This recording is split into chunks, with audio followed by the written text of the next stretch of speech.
بسم الله الرحمن الرحيم.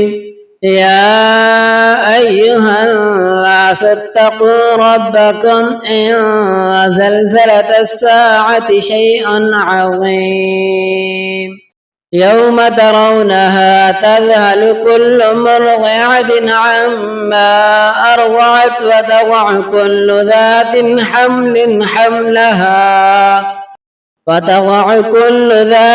حمل حملها وترى الناس سكارى وما هم بسكارى ولكن عذاب الله شديد.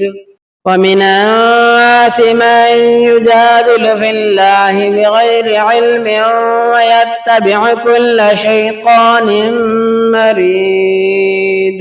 كتب عليه أنه من تولاه فأنه يضله ويهديه إلى عذاب السعير.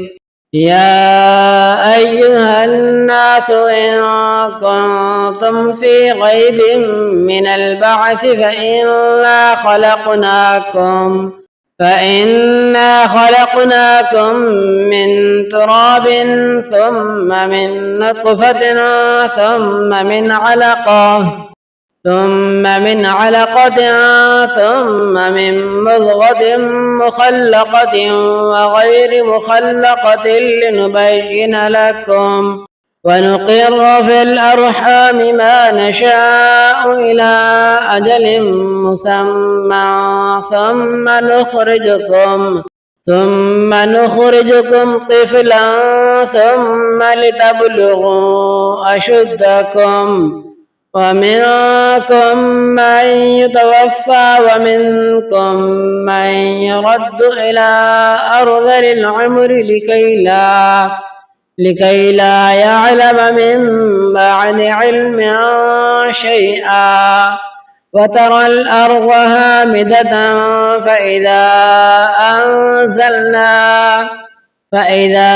أنزلنا عليها الماء اهتزت وربت وأنبتت من كل زوج بهيج. ذلك بأن الله هو الحق وأنه يحيي الموتى وأنه على كل شيء قدير وأن الساعة آتية لا ريب فيها وأن الله يبعث من في القبور. ومن الناس من يجادل في الله بغير علم ولا هدى ولا كتاب منير. ثاني عطفه ليضل عن سبيل الله له في الدنيا خزي ونذيقه يوم القيامة عذاب الحريق.